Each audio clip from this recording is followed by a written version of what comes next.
Why is Wagyu steak fetishized by home cooks and Michelin star chefs alike? Why is it that a breed of cattle from Japan is farmed all around the world and still A5 Wagyu from Japan manages to sell for $300 a kilogram?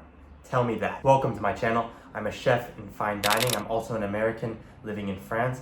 I hope to welcome anyone in a similar situation or someone who wants to learn from the harsh kitchen environment. Today we are talking about the Wagyu misconception. Push up!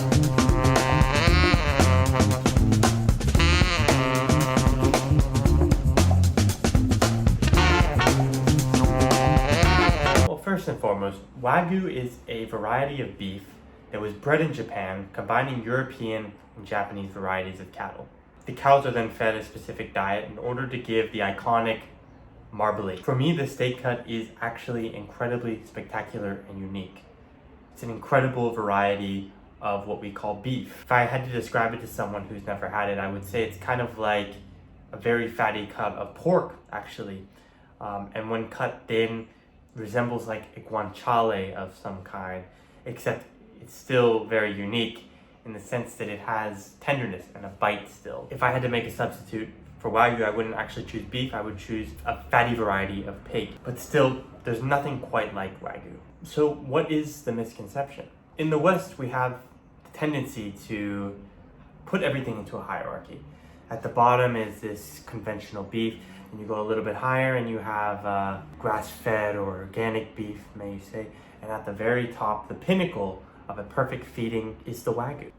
And the West isn't fully to blame. I'll speak on the US. But we walk into a supermarket and all we have to make decisions about what beef we're going to buy is, well, the certifications, the marbling, if it's grass-fed, if it's organic, what it's fed, prime, select, etc. And generally this is codified by who is selling to the grocers or who is selling to the butchers who's selling to the grocers. You're not actually interacting closely with the meat, but you're interacting with the large chain and slaughterhouses that have chosen what to buy and for what price they're buying it. And of course, at the top of all that is what we would classify as Wagyu. And so what I'm going to claim here is that Wagyu is actually not the best steak you can buy.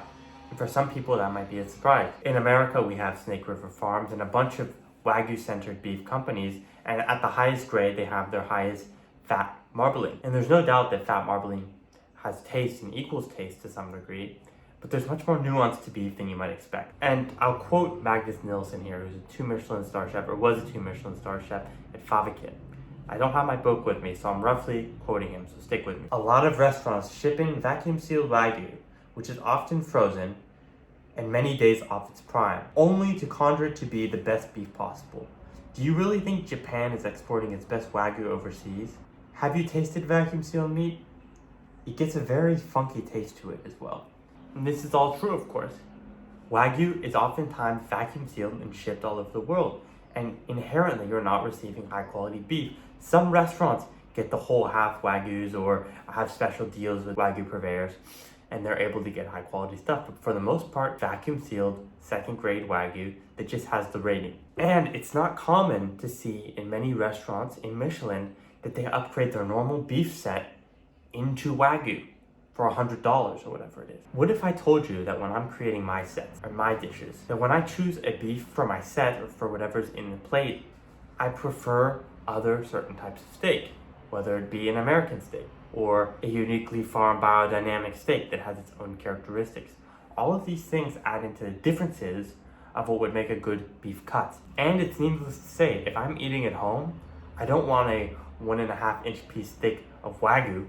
I would prefer a prime cut from the US. Alain Ducasse is famous for saying that he could taste butter and tell you how the weather was outside the day that the butter was actually got out of the cow, the cream that was turned into butter. With beef, it's actually similar. All of these things, the diet, the conditions which they graze, it all changes the flavor of the beef. And that's quite literally what happens with Wagyu. All of the diet leads up to a certain kind of beef, the extra fatty, marbly one that we all know. A famous example is Asador Etxebarri in Spain. Always he is saying to prefer the Galician cows, if I pronounce that properly, local to Spain, and that is highly awarded. I haven't tried it personally, but I respect that he's trying to reflect terroir in his beef.